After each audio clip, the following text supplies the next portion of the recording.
Hola, ¿qué tal amigos? Un jueves más, una película más. Hola Coral, ¿cómo estás? ¿Qué tal, Damián? ¿Cómo estás? Yo Muy muy bien. bien, qué bueno. Pues bueno, pues vámonos directo. No estoy oyendo en tu bocina, ¿No me oís? entonces, no, sí, pero yo me estoy oyendo. Ah, Se oye eco. entonces te apago, sí, ya entiendo. Sí, porfa. Bueno, la película de hoy es Rojo, es una película argentina del director Neistat, Benjamín Neistat, del 2018. Es una película que en los corridas de festivales le fue muy bien, sobre todo en San Sebastián ganó como mejor película y creo que también mejor actor. Y bueno, ¿de qué va Rojo? Rojo es la Argentina de los años 70, donde un abogado se ve involucrado en un evento violento, en la muerte de una persona, y esto le acarreará consecuencias muy complicadas porque decide ocultar ese hecho, pero bueno, meses después lo alcanza el problema, ¿no? Y la película está pues ambientada, y no solo ambientada, sino incide, es un personaje más, creo, en toda la preparación que se estaba haciendo ya para el golpe de Estado y para la dictadura, ¿no? Y bueno, Cora, ¿qué te pareció a ti así de primera impresión? Tu micrófono. Hay que activar tu micrófono, Coral. Bueno, decía que en primera instancia me espanté Ok, porque son atmósferas que yo conozco muy bien y personajes con los, cual, con los cuales he tratado, han cruzado por el ámbito de mi trabajo, de mi vida profesional, en fin. Creo que lo primero que puedo decir que está planteado el huevo de la serpiente, ¿no? De la misma manera que Berman en el huevo de la serpiente anuncia el nazismo sin que tome la época exactamente, sino que es la preparación para el horror, ¿no? Entonces acá creo que eso es lo que sucede. Estamos ante el huevo de la serpiente y el huevo ese está puesto por una cantidad de personajes, empezando por el que juega Darío Grandinetti, que es un papel que hace espléndido. Y bueno, me impresionó mucho la cantidad de signos. Es una película que sí. elabora y dice a través de todos los signos que se desarrollan, desde el principio al final. No hay escena que no esté significando lo que va a venir. Eso es impresionante. Y ¿Qué es te pareció esta escena, Coral, que estamos viendo? La primera. Y sí, es el hombre de bien. Él le grita nazi a ese hombre de bien. Y el tipo descalificado, digamos, eh, el, el, posible perturbador de una sociedad como la de ese hombre que estaba ahí parado, observándolo y juzgándolo. Ese es Sí, el a mí, claro, claro. Y es el paradigma del hombre de bien de la sociedad argentina que mira con mucho recelo todo lo que puede perturbar su orden. O sea, el desordenado es un delincuente. El desordenado es sí, un hombre destinado a tener que sacarlo de ese ámbito porque hace daño a la sociedad. Sí, mi primera impresión de la película, hay que mutear tu micrófono, eh, fue precisamente que yo abrevé mucho del contexto gracias a ti, ¿no? A la relación de amistad que tenemos de hace mucho tiempo y a cosas que lees, porque efectivamente es complicado para alguien que no tiene el contexto de lo que estaba pasando, darse cuenta de muchos signos, como dices tú. Durante toda la película está sucediendo estos signos, e incluso el final, ¿no? es difícil entender el final si no tienes bien claro lo que está pasando, lo que va a venir también. Entonces, y luego también con este personaje tan interesante que hace Alfredo Castro, ¿no? Que es el Sinclair, ¿no? Estupendo el personaje. Sí, y que también no se entiende muy bien. Aparte, el bien interesante que viene de Chile, ¿no? Que viene de otro lugar bueno. Que ya está el golpe allí, ¿no? Sí, sí, Y sí. este personaje que representa, porque es maravilloso cómo se representan los estratos sociales, ¿no? Es decir, la clase que está representando el abogado, la clase que está representando este hombre, que es el hombre de las creencias, el hombre católico. Cómo la iglesia se une a la clase alta y a los militares que ahí aparecen en las fiestas, ¿no?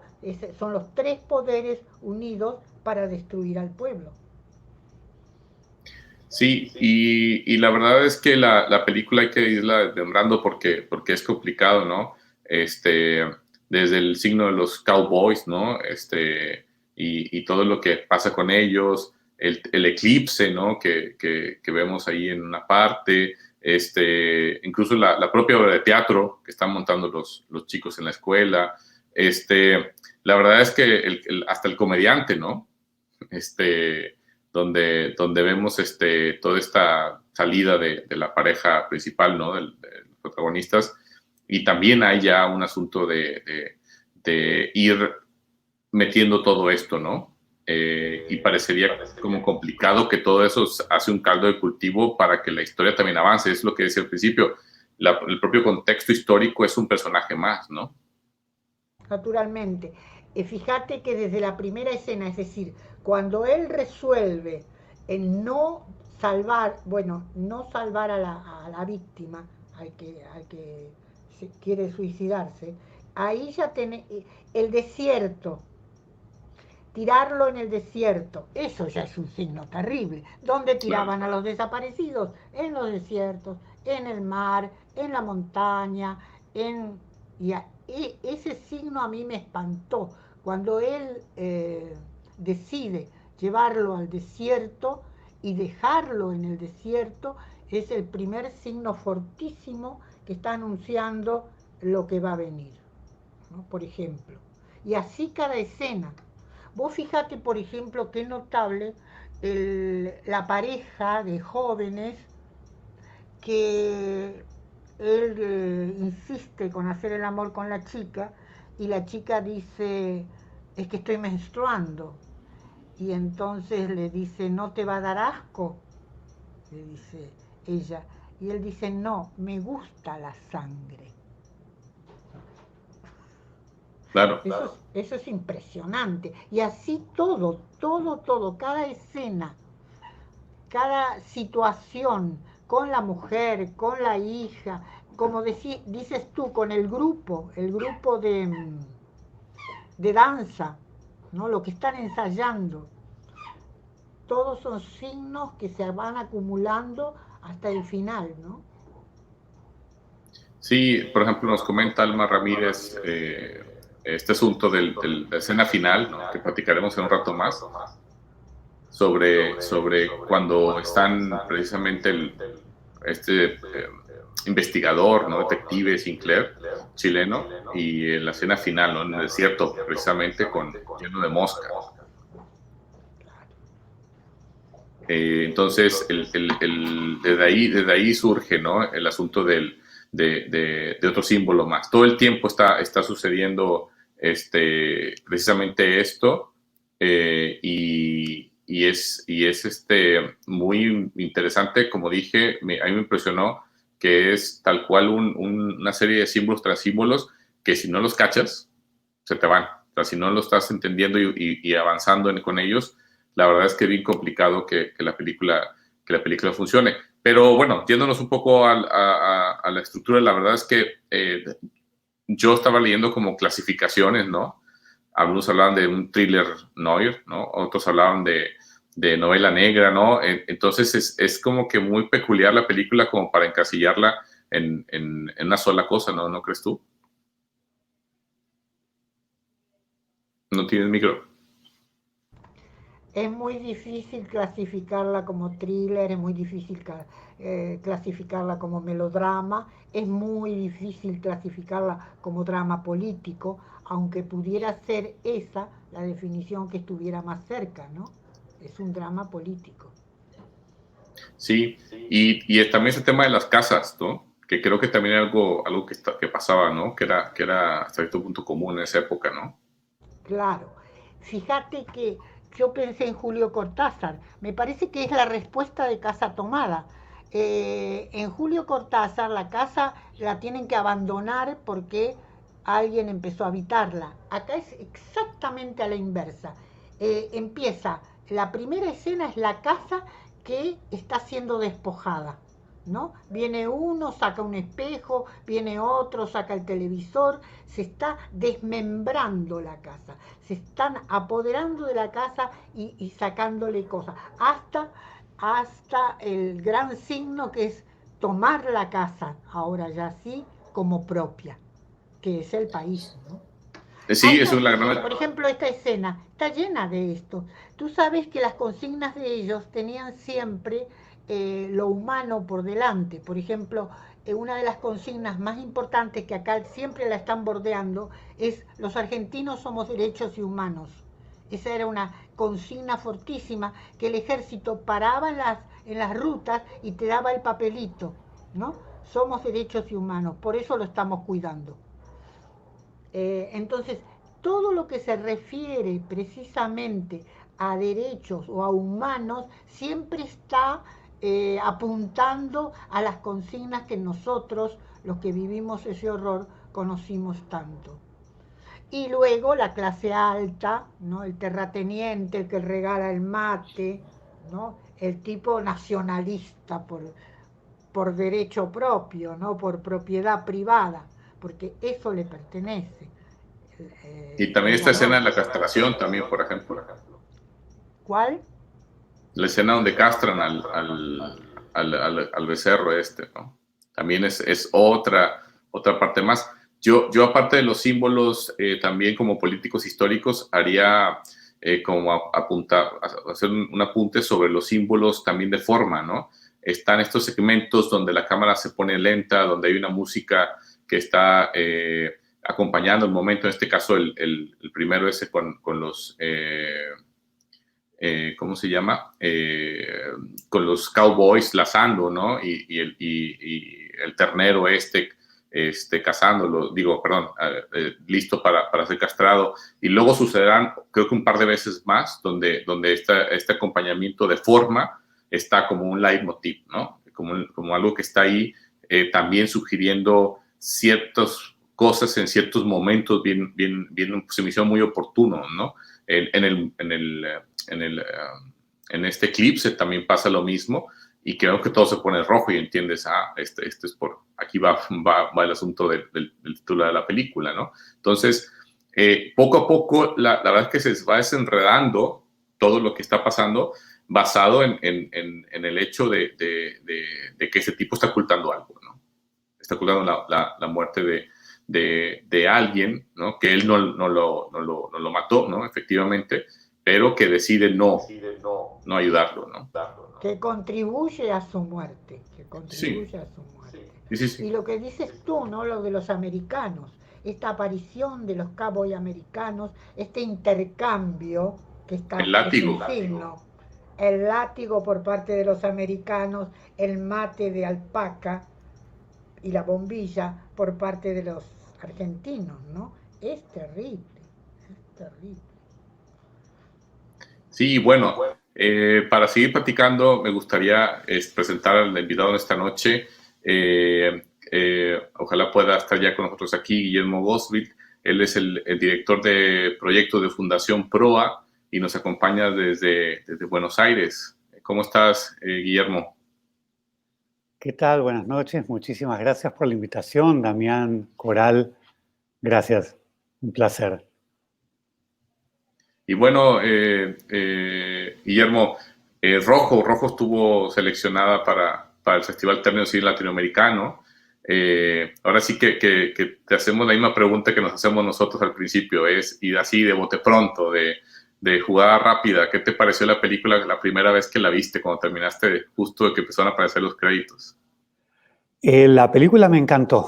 O sea, el primer impacto, tengo que decir que me encantó la película, que me pareció una bocanada de aire fresco en varios sentidos, para el cine argentino por un lado, para la temática por cómo la trataba por otro. La verdad que la película me encantó. No hay mucho que yo pueda agregar a la descripción tan precisa que ustedes hicieron y tan inteligente de la película. Realmente, en cuanto a que todas las escenas tienen sus signos, tienen sus símbolos, a estos símbolos además tan pesados del hombre de bien, del hombre de mal, de Estados Unidos ya apareciendo, las consignas, los derechos humanos. O sea, está cargado de un bagaje de simbología impresionante. Para mí es una película extremadamente madura de Benjamín. Benjamín es un director joven. Yo creo que, bueno, menos de 40 tiene seguro, debe andar en 35, 36 años. Es su tercer largometraje. Es un poco esa generación de cineastas muy jóvenes con una gran producción, así como de repente nos encontramos en Latinoamérica con cineastas que están cosiendo a fuego lento muchísimo tiempo su película o su ópera prima, y de repente vemos óperas primas de cineastas de casi 50 años. Hay otra generación muy, muy potente, que está integrada en este caso por chicos como Benjamín.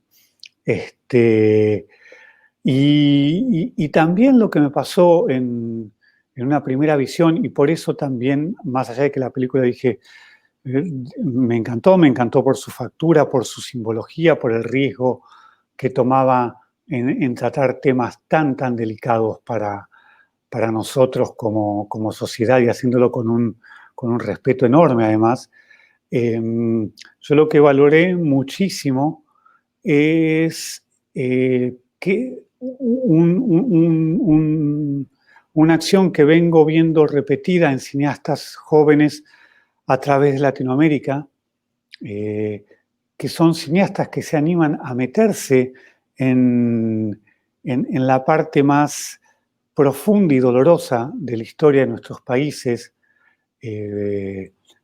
para contar historias de ficción. Y ahí es cuando yo entiendo que esta película tiene muchísimos lugares y es tan difícil de catalogar, y estoy de acuerdo con Coral de que es un drama político sin ninguna duda, pero hay un punto donde también se anima a tratar un thriller en una época, tomando la época de alguna manera como soporte, y donde toca estos temas tan dolorosos y los incluye como una parte de la trama de este thriller, y no como temas de denuncia o como temas punzantes definitivos en el rigor para contar la historia que quiere contar. O sea, él quiere contar un thriller y decide ubicarlo en un tema, en un momento histórico en el cual no es muy fácil ver películas argentinas, que es este momento previo a esa dictadura tan espantosa que nos ha tocado vivir.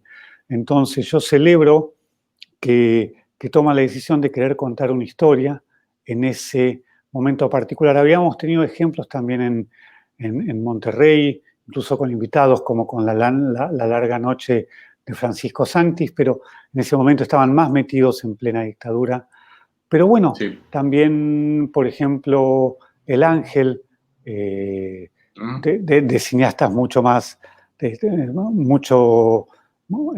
con mucho más obra que la de Benjamín, como es el caso de Ortega, también toman ese periodo previo a la dictadura.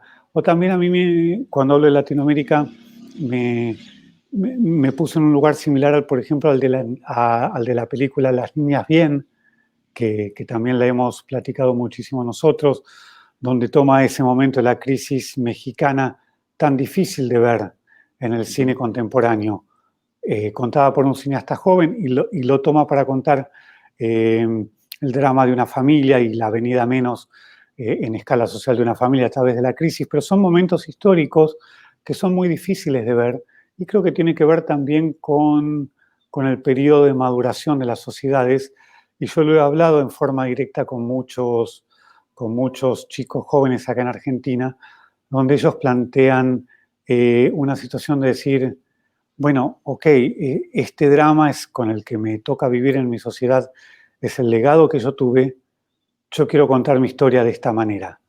Y se empiezan a escindir un poco los caminos y es cuando empieza a haber este tipo de ficciones que a mí me resultan muy interesantes, y lo vimos también con Pájaros de Verano de Colombia, donde se sitúan en una situación tan particular que es el nacimiento del narcotráfico en Colombia. No lo habíamos visto nunca eso. Y contando esta historia entre las dos familias que se pelean y que son rivales, y donde el narcotráfico estaba puesto casi en un segundo plano. Entonces creo que es un momento de reflexión y de mucha madurez de cineastas muy jóvenes latinoamericanos, y eso fue a mí lo que más me atrajo de la película de Benjamín en particular. Muy bien. Tienes razón, a mí me sorprende que un joven, como dices tú, Guillermo, pueda observar y significar tan poderosamente clases sociales y capacidad de demandar, ¿no? De ser los dueños. Por ejemplo, este tipo que está ahí que es un prototipo argentino, sí. ¿No? Del hombre nacionalista extremo. Hasta ¿no? La Voz, ¿no? Hasta La Voz. Porque realmente, ahora me haces pensar, Guillermo, no son de mi generación estos chavos jóvenes que están filmando esto y que están dando estos contenidos. Son gente que están mirando desde aquí, quizá sin haber vivido como lo viví yo, por ejemplo, que lo pesco así y me observo, qué capacidad no solamente de observación, sino de exploración de la sociedad.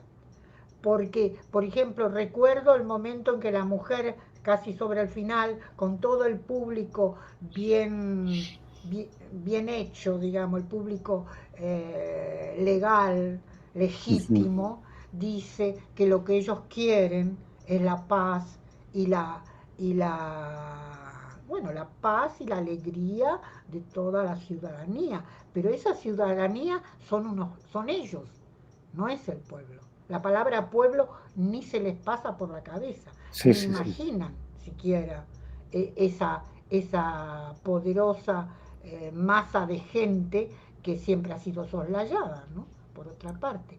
Entonces, sí, tienes toda la razón, muy buena reflexión. Este asunto de que son chavos jóvenes como esta otra que citas de las dos bandas del nacimiento del narco, ¿no?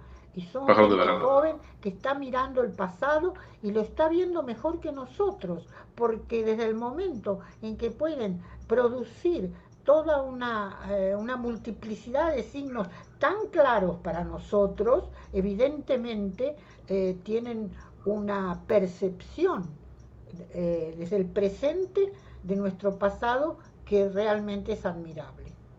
Estoy de acuerdo con esa lucidez que mencionas, Coral, de los cineastas jóvenes. Estoy muy de acuerdo que son muy lúcidos, porque además yo lo que aprecio mucho de una película como esta, que ustedes lo volcaron también en el análisis, en la reflexión sobre los signos.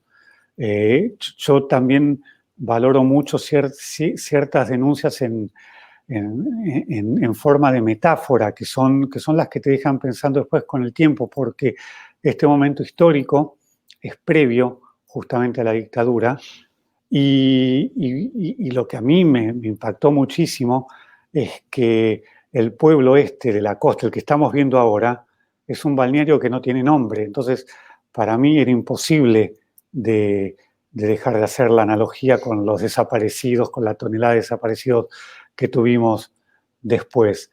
Y él, sin embargo, no está tratando el tema de los desaparecidos porque el momento era previo, pero nos lleva a un lugar sin nombre en la provincia de Buenos Aires.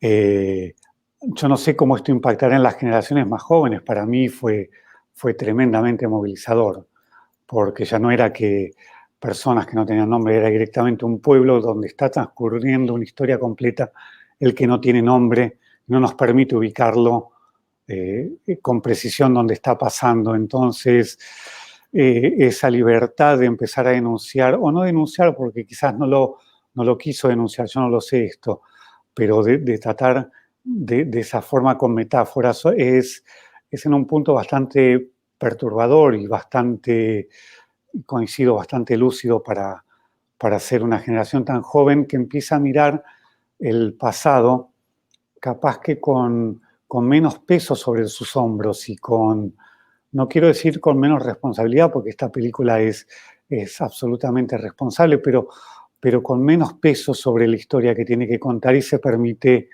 este tipo de reflexión. Todo lo que estamos viendo ahí finalmente barre con un pueblo entero de alguna manera, que no tiene ningún nombre. Y está lleno de sutilezas, que eso también es impresionante para alguien tan joven, como esto que ya pasamos hace un rato, la imagen cuando está la entrevista, ¿no? Después de que se regalaron los Cowboys y este interventor, ¿no? O sea, recuerde, tiene el nombre directo, un reportero empieza a preguntarle, ¿no? Hasta el grado que se molesta y hace algo que yo creo que pocos entenderán, pero que es muy, muy perturbador. Está miedo ¿y de qué periódico es, no? ¿De qué medio es? ¿Y de qué esto? ¿Y cómo se llama usted, no? ¿Y cómo se llama? Eso a mí me mató cuando le preguntó, y dígame su nombre, porque no es cómo se llama, es dígame su nombre. Es decir, te ficho. Eso en Argentina quiere decir te ficho, ya te ficho, te anoto, ya sé qué tengo que hacer contigo. Es espantoso. Y algo que quería agregar es esa omisión que es propio del gran arte, ¿no? Porque decir literalmente todo no sirve para nada. El arte revela, y revela a través de la metáfora, justamente. Por eso se hace también más multiplicador su impacto, ¿no? Porque no lo entenderás como lo entiendo yo, pero de alguna manera vas a entenderlo, porque la metáfora amplifica la posibilidad de comprensión. Y como decía, esta omisión que solamente en el final de la película alguien le pregunta a alguien y se va, no dice la palabra intervención, ¿se da el golpe o no? Algo así, dicen sobre el final. Le preguntan. Todo lo que dice, es todo lo que dice. Sabemos, al menos entendido, sabe que en ese país está por suceder la intervención feroz, ¿no? De esta gente que ya ha visto actuar a lo largo de toda la película. Los milicos, el chileno creyente que quiere la justicia de Dios sobre los seres humanos, y este abogado que es la clase, los civiles, ¿no? Los civiles con preeminencia, con poder. También a esta lista que mencionaba Guillermo, yo agregaría también los perros, Guillermo, ¿te acuerdas? Que también toma un punto bien interesante de esta mujer madura, ¿no? En sus 40s, que descubre que el padre, que es muy rico, estuvo apoyando al golpe, ¿no? Y también vemos su reacción, ¿no? Entonces, también yo agregaría solo, me hiciste recordar con el recorrido que hiciste muy, muy rápido, muy interesante. También los perros es una aproximación muy interesante porque no es algo clásico, sino es la visión de otra generación sobre sus padres que estuvieron actuando sobre ese tema, ¿no? Sí, absolutamente. Y además, bueno, justo está Alfredo Castro también en Los Perros. Y también lo que me gusta de la película de Rojo, como de todas estas otras que que habíamos nombrado es que Rojo es inequívocamente Argentina, no podría suceder en un territorio que no sea Argentina, por todo lo que ustedes fueron describiendo, por este último fichaje que describe Coral, que era casi una sentencia de muerte en esa época, el que te pregunten así tajantemente el nombre, y además porque visto al pasado, digo, hay un momento donde estamos discutiendo los mismos temas, estamos discutiendo otra vez con Estados Unidos, ¿no? Una deuda enorme con el Fondo Monetario, muchas situaciones de las que se ven en la película o que retrata la sociedad todavía están intrínsecas en la sociedad contemporánea argentina. Entonces, me gusta cuando los cineastas hacen un cine que inequívocamente los lleva a su lugar de origen, como Pájaros de Verano, como todas estas películas. Eso me parece que es un rasgo que distingue a Latinoamérica y a los cineastas jóvenes latinoamericanos de muchas otras cinematografías extraordinarias y excelentes, donde toman de repente o donde deciden contar ficciones de un modo mucho más universal, Sí. donde podrían ocurrir casi en cualquier lugar del mundo. Y estoy hablando de cine independiente, no de Hollywood, pero Latinoamérica que hace ese esfuerzo constante en contar historias particulares y tan autóctonas y tratar de transformarlas en un lenguaje y contarlas en un lenguaje que sea lo más universal posible para poder compartirlo con el resto del mundo, pero tratando de contar exactamente lo que pasó en el lugar, no buscando una ficción que pueda ser universal, sino una ficción muy particular para poder ser compartida.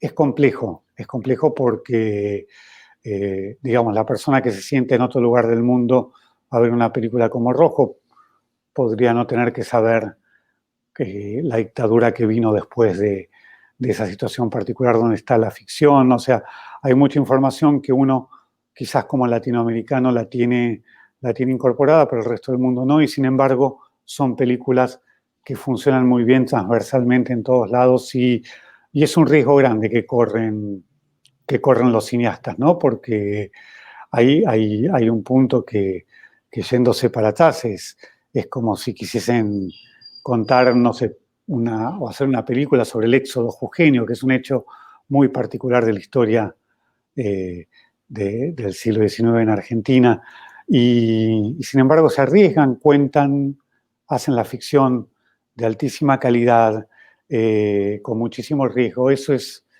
valorable, mucho más que el resultado final o los gustos particulares de la audiencia. Digo, si que el cineasta joven tome los riesgos, si no son ellos quienes toman los riesgos, no hay nadie que lo pueda hacer con frescura y creo que además ¿quién más? ¿No? Es la pandemia y estos momentos tan particulares que estamos viviendo, yo creo que refuerzan ese papel que tiene que jugar el arte, ese lugar que Coral también mencionaba de la metáfora. Es el momento donde uno no va a saber literalmente qué contar, sino que tiene que ir un poco más allá y ver cuáles son las fronteras que se abren sin olvidar el lugar del cual uno viene, ¿no?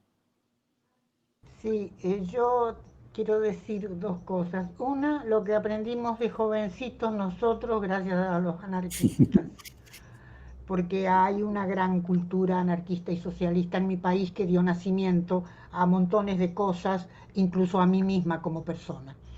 Dice, no me acuerdo ahora el autor, dice en 1927 un anarquista marca nuestra condición histórica al decir los pueblos sin memoria son pueblos sin historia. Y que estos jóvenes, estos chicos, como los colombianos, como los venezolanos, todo lo que decía Guillermo, nos estén dando la oportunidad de recordar y de recordar desde su punto de vista, desde este sesgo tan particular que son las nuevas generaciones, me parece espléndido. Porque sí, la memoria es la única manera que tenemos de crecer y creo que está muy claro en la película, la memoria. Y luego, y luego lo que no estoy de acuerdo, los desaparecidos, no es que no estoy de acuerdo, creo que no lo dijimos lo suficiente. Los desaparecidos están presentes en la película desde el momento del desierto hasta el final. Están presentes en todo momento. Esa casa que ha sido arrasada tiene manchas de sangre en la pared. Sabemos perfectamente que esa casa perteneció a gente que está desaparecida. Es decir, de eso hay indicios en toda la película. Cuando lo levantan al muchacho, en la calle, ¿no? En el coche, y que lo suben al auto y lo ponen en el medio, y vos ves de atrás lo que has visto yo, lo que he visto toda mi vida, los dos brazos que se cruzan y el tipo en el medio. Ya sabemos que ese tipo ya no tiene historia, ya no va a contar nada, que va a desaparecer. Y como esos elementos son tantos que, bueno, no me acuerdo de más, pero a medida que yo iba viendo la película estaba todo el tiempo, ¿cómo decir? Estaba espantada, ¿no? La vi 2 veces, felizmente. Es bueno ver la película. Yo soy de una sola vez. Yo todas las películas que he comentado aquí las he visto una sola vez. Rojo, como la había visto hace un mes, dije, bueno, tengo que echarle otra mirada porque posiblemente voy a descubrir nuevas cosas. Sí, es cierto, es muy bueno ver una película varias veces cuando uno tiene que hacer una crítica, realmente. Sí, otra cosa que abonando lo que dices, Coral, también cuando el abogado va a buscar a su amigo al pueblo ¿no? Que fue el que primero fue a la esposa, ¿no? Que es doctora, y ya no está, ¿no? Y se va con una vecina y la vecina le dice que salió del país, tuvo un problema porque la esposa estaba muy metida con el sindicato, ¿no? Entonces, sí, yo de acuerdo contigo, todo el tiempo hay indicios de que la cosa está empezando, pero viene fuerte, ¿no? Entonces, eso es lo que me llama la atención, esa lucidez y esa hilar muy fino para poder llegar a esos momentos y que de veras tengan un profundo impacto dramático, porque yo creo que donde funciona la película, Guillermo decía, bueno, es que se toman hechos muy particulares que a lo mejor alguien en Rusia, ¿no? No sé, en Grecia, es difícil que entienda el contexto, pero creo que la parte dramática está también hecha. Si se fijan al final, cada vez van pasando más cosas. También, por ejemplo, hace rato veíamos el disparo, ¿no? Que se le va a alguien donde están los lockers, ¿no? Que ya lo habíamos visto al tipo, ¿no? Limpiando y en el momento en que pasa eso, es fuerte porque ya va una acumulación de cosas que van sumando a la tensión y que obviamente está la parte que Sinclair se está acercando, porque los diálogos, si se fijan, que me parecen increíbles todos los diálogos de Sinclair, es el guionista, que creo que es el mismo director, es increíble dialoguista, porque los diálogos de Sinclair son todos, no son tantos, pero son precisos y preciosos. Ya va abonando todo eso, ¿no? O sea, lo extraordinario del director es que va logrando que la parte dramática sea parte del contexto de la propia historia sin meternos en el asunto, digamos, a lo mejor no saber tanto el contexto, ¿no? Y eso lo hace bastante fuerte, bastante potente, y en muchos lugares yo he escuchado que a pesar de que no entienden todos los contextos, sí tienen claro que el asunto no está nada bien, ¿no? Que las cosas van de mal al peor, y que en la película, pues, ese cierre con la coreógrafa o la directora del pequeño obra de teatro que se va a montar, pues es otra cosa, ¿no? Entonces, no es ese final, ¿no? Entonces yo creo que el director hurga muy bien, ¿no? En la parte dramática para que funcione todo, ¿no? Sí, sí, sí, estoy de acuerdo y además me parece y conociéndolo a Benjamín, no es en absoluto para nada ingenuo y que el dramatismo además tiene en lo que nombrabas de los diálogos y tiene referencias muy directas como a grandes maestros del género, a Brian De Palma, David Lynch, o Sí. sea, es un cineasta muy culto en ese sentido y tiene muchísimas, recién veía esa escena del saludo desde el auto, que es tan de David Lynch, la que estábamos viendo, y bueno, y además lo que pasa es que está apoyado, es de las mejores actuaciones que vi en los últimos tiempos de Grandinetti, justamente. Sí. Él es un gran actor, pero bueno, siempre depende también un poco del director y del papel que le dan. Sin dudas es uno de las grandes actuaciones que le vi, y creo que también porque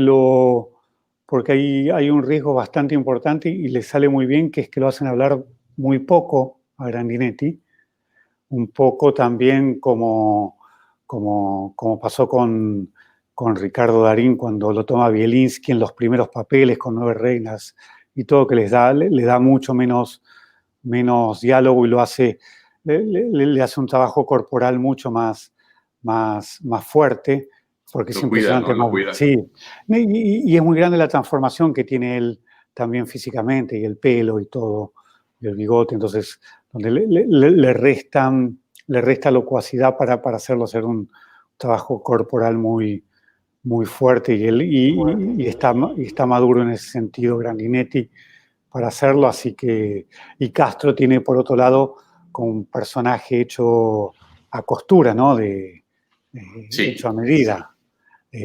Así que son situaciones que refuerzan mucho el dramatismo y la narrativa de la película, ¿sí? Hay dos cosas que quisiera agregar. Terminamos de ver La Gran Estafa, ¿no?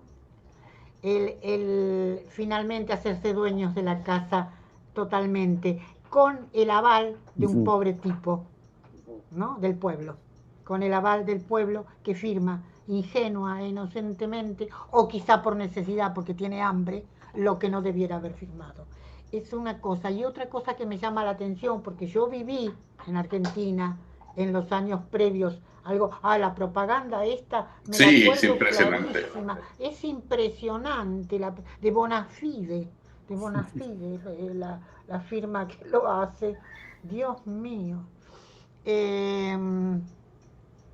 Estaba diciendo, de los que yo he vivido este tiempo pre-golpe, ¿no? Pre-terrorismo, y lo que me sorprende del director también es su fineza, porque a mí me mataron 2 amigos en el tiempo anterior al golpe del 76. Uno de ellos lo raptan en diciembre y aparece muerto, o dicen que se murió no sé cómo, no, aparece muerto en enero. Y la muerte espantosa es la de Raquel, judía, claro, que la raptan en el 75, la habrán raptado en junio, julio, en invierno, y aparece en el camino de la Carrindanga, donde aparecían los cadáveres de los sentenciados, aparece muerta con 66 tiros, no me lo olvido nunca. Este director pudiera haberse hecho más sangriento, digamos, y sin embargo no apela a esas cuestiones. Apela a la fineza del signo y de la metáfora. Eso es estupendo. Sí, y bueno, para ir cerrando, Guillermo, ¿cómo recibieron esta película ahí en Argentina? ¿Cómo viste la reacción de la gente? Por ejemplo, en México, cuando vemos alguna película que nos refleja, tiene ahora sí que resultados variopintos con el público, ¿no? No sé cómo les va allá a ustedes con algo así, ¿no? Tan potente, ¿no? Bueno, el parecido también, pues, es parecido. Sí. El público argentino es muy exigente con los cineastas, por la tradición, por la cantidad de películas que se hacen por año, por la envergadura de los nombres que hay. Y entonces tuvo buena crítica y tuvo opiniones dispersas, pero en general con un buen piso, con un buen piso.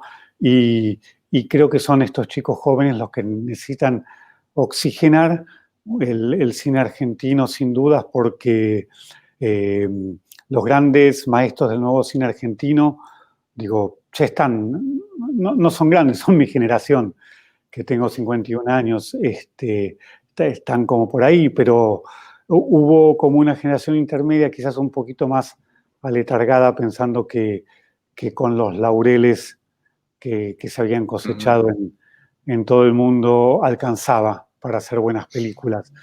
Y no es así, hace falta mucha dedicación, hace falta leer mucho, desarrollarse, ser curioso. Y siempre digo, me parece que México tomó una buena posta en ese sentido, Colombia también, Chile en los últimos años también, y ahora están estos nuevos chicos que son un poco más desprejuiciados acá y están tratando de abrir su propio camino, que bueno, que también con los nombres y cineastas que salieron de acá, que sin embargo son además muy generosos, lo están logrando. No es fácil liderar movimientos estéticos o artísticos durante periodos de tiempo muy grandes, siempre fluctúan un poco. Lo importante es mantener un buen nivel y creo que esta generación lo está logrando, y con creces, y además metiéndose así en temas que no son fáciles. Y que estoy de acuerdo 100% con Coral. Es necesario revisitarlos todo el tiempo, porque la agenda diaria te lleva a preocuparte por situaciones mucho más inmediatas y también angustiantes, pero no vamos a salir nunca si no tenemos presente día a día la historia que nos tocó vivir. Y celebro que haya propuestas como estas para revisitarlas desde distintos lugares todo el tiempo, en todo el mundo, ¿no? Claro. Pues bien, para cerrar, Guillermo, siempre tenemos un pequeño ejercicio. ¿Con qué escena te quedas o con qué momento de la película? ¿Cuál sería para ti ahora sí que el momento o la escena con la que te quedas de la película? Yo me quedo particularmente con la escena del desierto, por múltiples motivos, por el dramatismo, porque no se sabía qué iba a pasar, por esa transformación del personaje de Castro, casi caricaturesco de alguna manera en semejante situación, y porque por otro lado no puedo dejar de asociarla con Nostalgias de la Luz también, de Patricio Guzmán, donde está todo el horror cargado en ese desierto, como también nombró Coral. Entonces yo me quedo con esa escena. Muy bien. Coral, ¿con qué te quedas de la película? ¿Qué escena? ¿Qué momento? Yo me quedaría también con el desierto, pero no quiero repetir. Yo me quedo con el momento que suben al auto y me agarra la angustia, que suban al auto al muchacho. Yo me quedo con esa escena porque es muy terrible.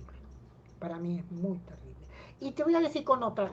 Y amén de esa escena en que le dicen sube, y lo ponen en medio de los dos y uno los ve desde el vidrio de atrás, me parecía ver a Pacurondo, a toda esta gente que tuvo que vivir eso, ¿no?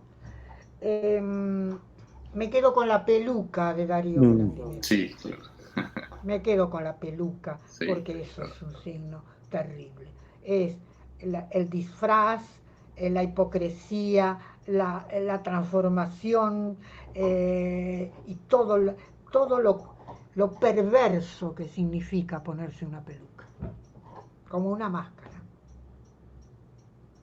Sí, bueno, yo me quedo también para no repetir, que obviamente los que han dicho ustedes son increíbles y también me gustan, sobre todo la escena final con Castro, con las moscas y la actuación de él, ¿no? Que aquí Alma Ramírez nos platica también en los comentarios de eso. Pero yo me quedaría con la escena del látigo.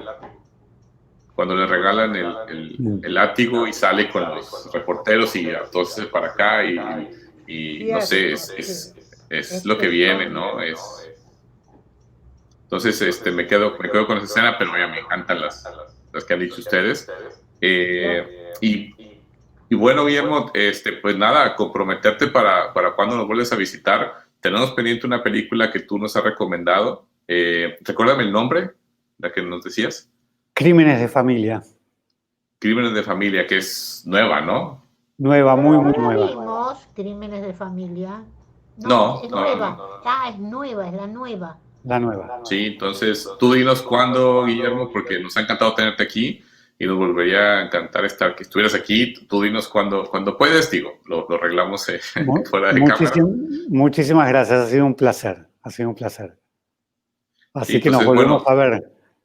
Claro, y vamos a ver esa película que entiendo que está en Netflix, ¿no? Y que ha sido todo un suceso también. Es nueva y ha sido todo un suceso. Sí, ha sido un suceso particular. Sí. Entonces pues la próxima semana vemos esa. No sé nuestro invitado. Nos comprometemos nosotros a que esa la platicamos con él. Nos esperamos a Guillermo y ya él dirá qué fecha tiene, mientras obviamente vemos alguna otra hasta que tengamos de nuevo a Guillermo disponible. Bueno, muchísimas gracias por la invitación. Ha sido un placer. Igual, Guillermo, y pues que todo esté mejor por allá en Buenos Aires. Gracias. Coral, muchas gracias, Coral. Nos vemos el siguiente jueves. Gracias a todos los que nos siguieron, a Alma, a Georgina, a Eugenia, a Alicia Villegas. Por el mensaje. Sí, gracias a todos los que nos ven en vivo. Y como quiera, bueno, esta grabación queda ahí tanto en Facebook como en YouTube. Así que, pues nada, que tengan buena noche. Buenas noches.